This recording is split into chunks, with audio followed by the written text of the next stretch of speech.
Hello and welcome to the day, all of you absolute legends. Today we are going to be opening some mail. It's been piling up for a while. For some of this stuff, not only am I going to give a cost basis on it, but I'm going to talk about where the price is now. Kind of in a weird place after MTG 30, if I'm being completely honest. Let's go ahead and crack into the mail while I talk about this.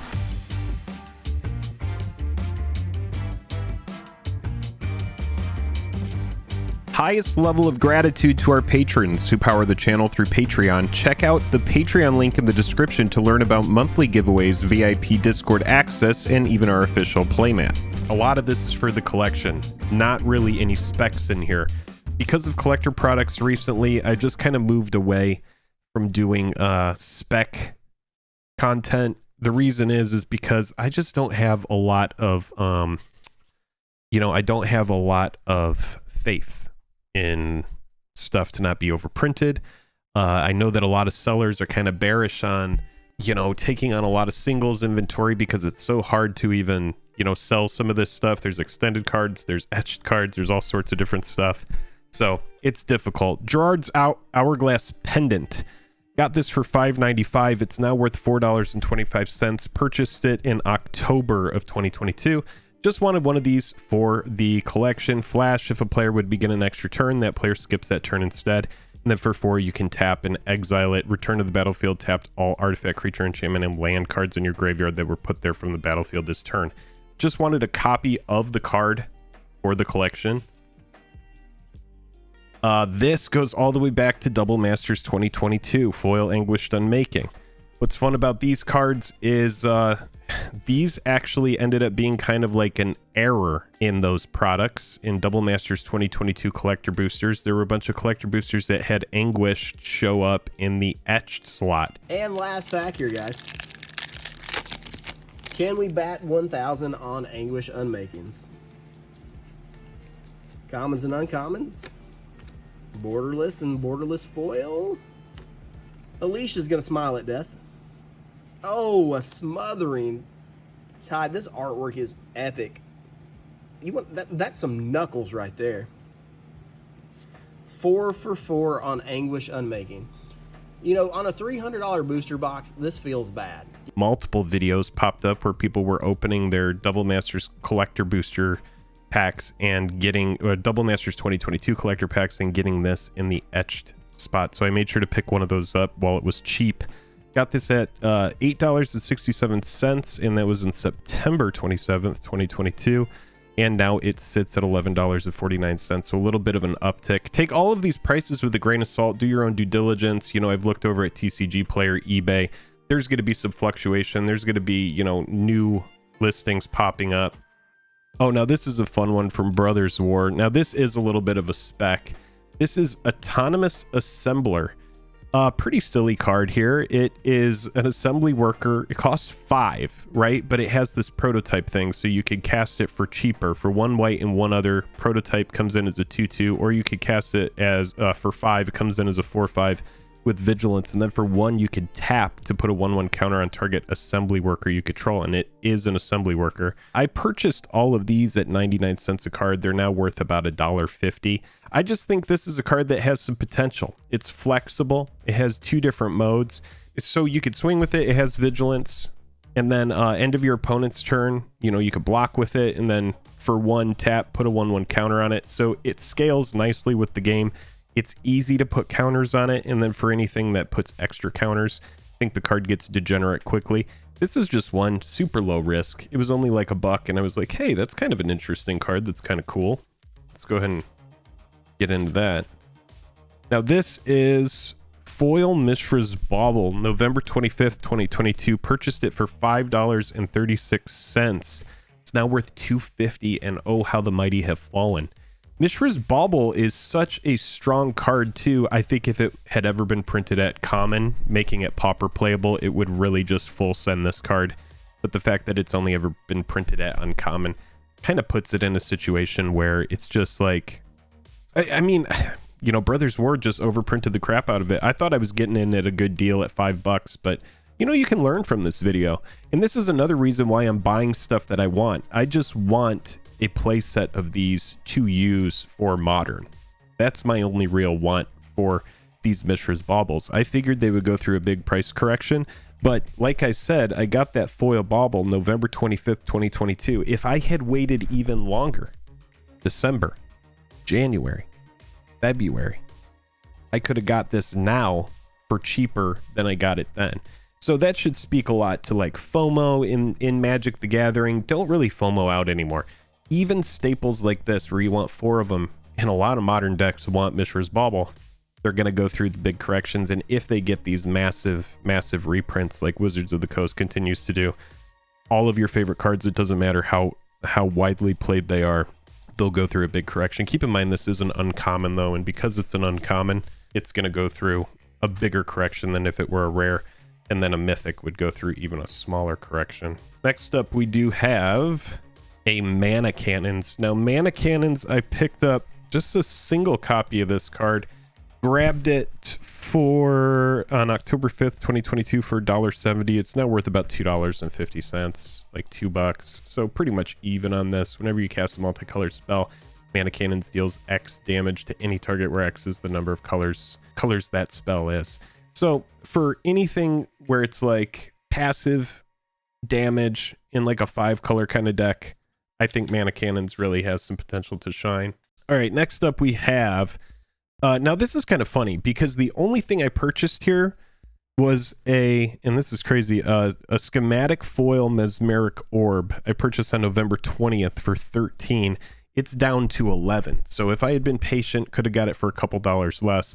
But what's fun about this Mesmeric Orb is that they actually gave me an Extended Autonomous Assembler, a Liquid Metal Coating foil, that's actually a good playable card, and an Ichor Wellspring. I could say the same thing about this. All of these thrown in for free, but we're not going to calculate that in because the only thing purchased in this listing was a Mesmeric Orb. So we'll set that over there. Mesmeric Orb foil schematic, to be more specific. Oh, I didn't say this in the beginning, but make sure to stick around because we have some of the worst, absolute worst packaging I've ever seen. Island foil. I have been picking these up, and you will see more of these in this video and in future videos. I like the aesthetic of these. So for me, not really a spec. I'm just buying these while they're low, buying them while they're cheap because I want to have 10 of each art foil. The thing about these lands and what's really cool about them is just they slot into any deck. I know that's super basic, no pun intended, but basic lands, they can go anywhere. They slot in anywhere. And so I see these being a cheap alternative staple to actually old MTG cards, like old 7th edition foils, those old Onslaught foils, just those old beautiful foils that came out early on. I see these being a good alternative. So right now, these are all around $1 or $2. I got this island for $2. I just found some swamps. I bought 9 of them at $1 a piece, the foils. So I'm going to be trying to acquire probably about 10 of each art in foil retro from Dominaria Remastered.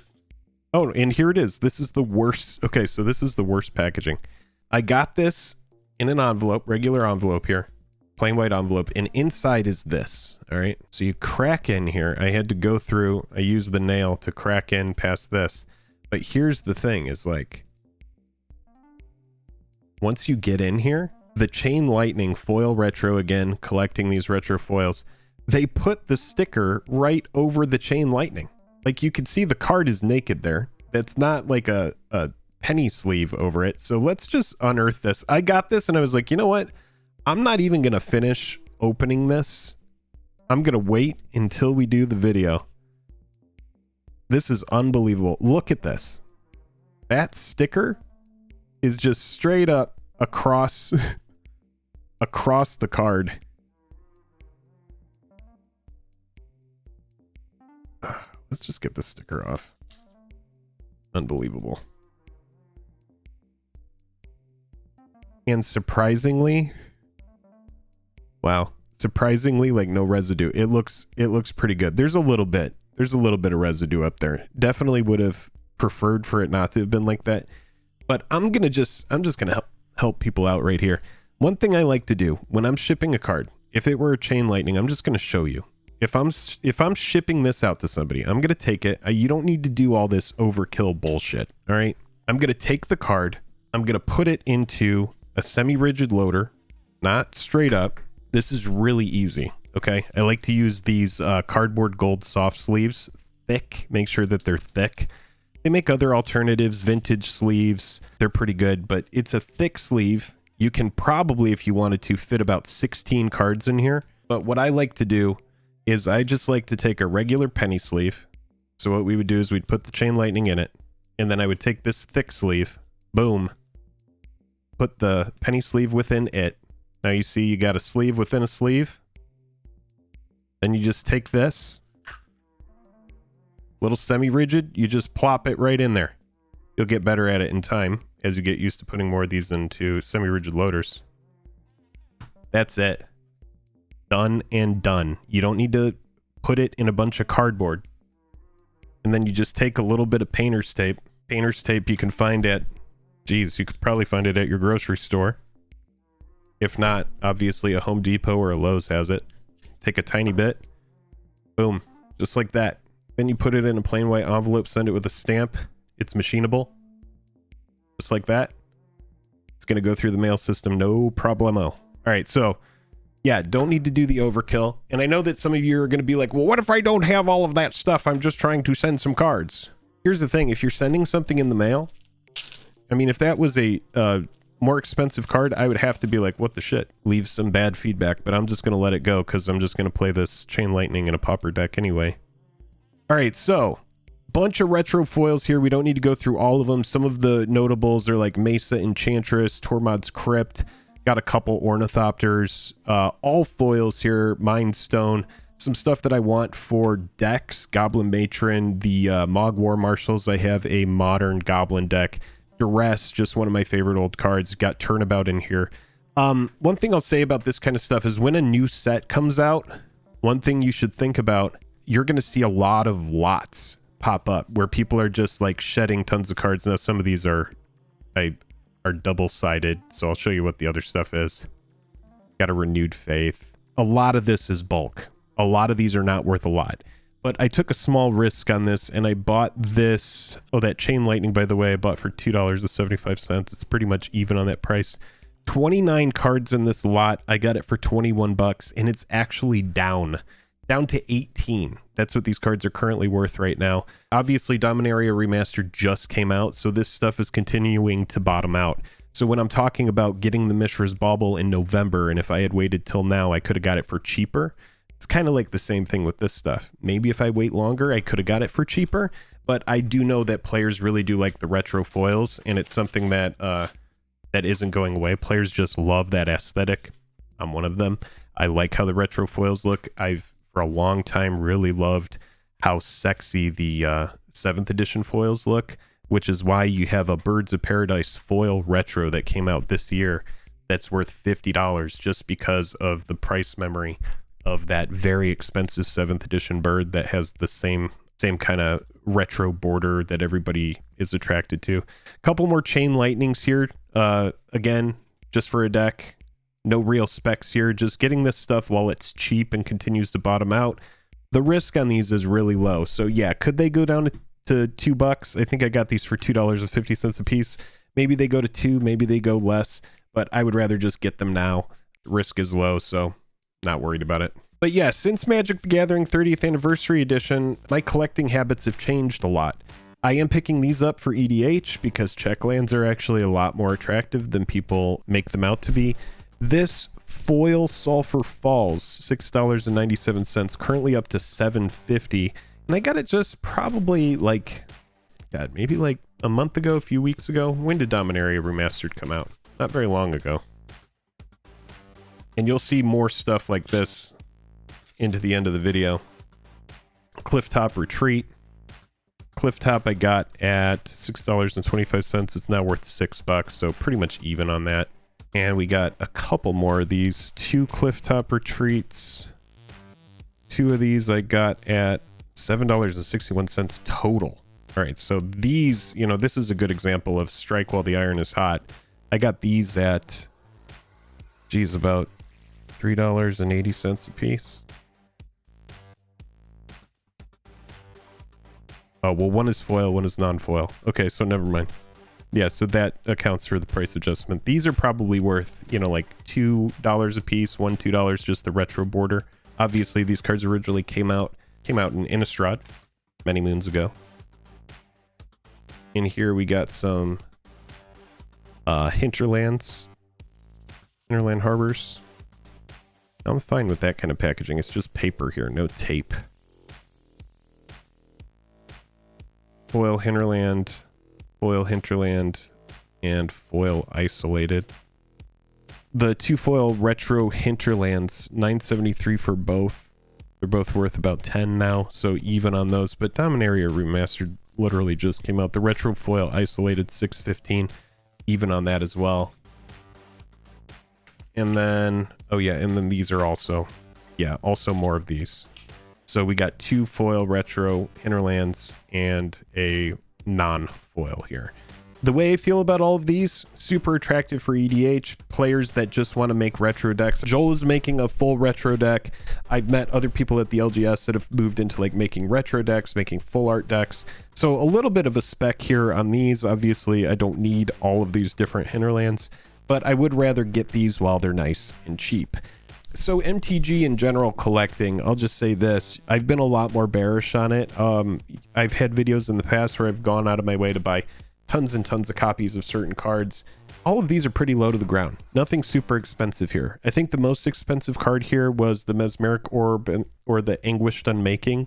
I'm not really even targeting reserve list stuff. You know, it's funny because at this point I've talked to some different people and it's kind of like this general consensus that, you know, Hasbro just pumping Wizards of the Coast. What is the point of it? What is the point of all the pumping? You know, I've heard some, and we're putting on the tinfoil hat for this one, but I've heard some speculation that, you know, Wizards of the Coast is getting pumped by Hasbro so that Hasbro could sell WotC. I'm not trying to capitulate here. I'm not trying to cause FUD, but I'm minimizing my risk. I no longer in a big way see MTG as a really successful investment vehicle outside of, you know, like collecting sealed boxes. I think that's still a good thing. I still, you know, my collection itself has not really undergone major adjustments. A lot of the reserve list stuff that I have has maintained its price. I'm just not increasing my exposure over there. I'm just making sure to play it safe. I'm going to keep what I have. I still love my collection very much. Obviously, when you see a video like this, I'm adding to the collection. I'm picking up stuff that I want for decks. I'm just not going way overboard and buying because I think it's going to go to the moon. I've been more bearish on reserve list stuff. The economy is possibly going to recover soon. We could get another fake out on the SPY and we could have another big drop off and we might find another good opportunity to buy stocks super cheap. But there is the alternative that the economy is going to recover, and with it, you know, you'll have bears turn into bulls and you'll have people that, you know, go back out and they do have expendable income that they start spending on singles. So Magic the Gathering could go through another big uptick. I know that we've seen some channels like Alpha Investments. He continues to buy. Rudy's always buying collections and that kind of thing. He's always increasing his position. But for me, it's like, I don't know, man. I have my Magic cards. I have a big collection. Some of it has gone down in price. A lot of the non-eternal stuff, the non-reserve list stuff, I mean, some of it has just absolutely cratered out. I have some videos coming up where I'm going to talk about missed opportunities on cards that I did spec that I didn't sell into hype, into FOMO, stuff that was old. I'm going to talk a little bit about specs that I bought for War of the Spark. If you're interested in all of that stuff, if you're interested in specs that I bought in anticipation for other stuff, I'm going to talk about some mental missteps that I had along the way. But I hope you've enjoyed this episode of what I'm buying. If you did, go ahead and click like and subscribe. Come hang out in a future video. I'll catch you later. I'm Jake. This has been another episode of Jake and Jelly Magic. Goodbye. Goodbye.